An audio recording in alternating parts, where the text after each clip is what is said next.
And jumping into 2025, we're here now. I cannot believe it's 2025. We're over 2 months in now.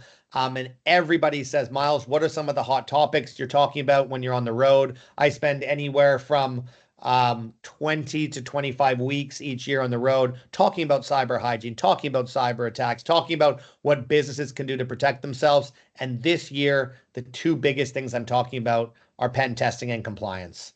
And compliance was not something we talked about a lot in 2024, but there's industries now that were never in need of regulation that now have to be compliant.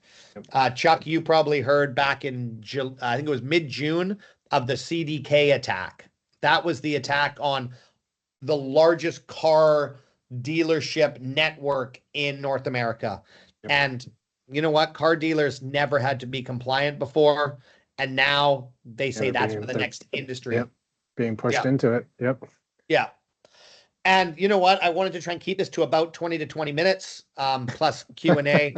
But all jokes aside, working in cybersecurity is not stressful at all. This is something I've been doing for 5 years. Cybersecurity is now in my blood. I obviously told the phishing story earlier, but this is something that everyone has to deal with. It's not just from the CEO down. And that's what I say. Cyber criminals are going after the low-hanging fruit.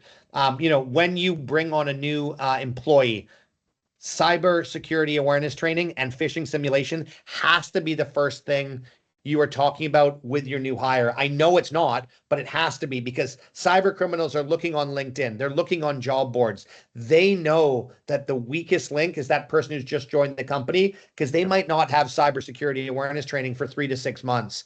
And they know that, you first start a job, you don't want to ask a lot of questions. You don't want to ask for help more than you already are. Yeah. And what it comes down to is these cyber criminals are going after that weakest link.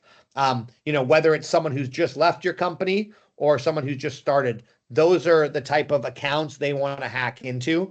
And cyber criminals never attack when you want it to happen. I know you don't ever want it to happen, but they're never attacking at 12:30 on a Tuesday.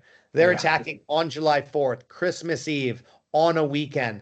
And that is why knowing who to call, what to do, and what the next steps are, having that playbook in place.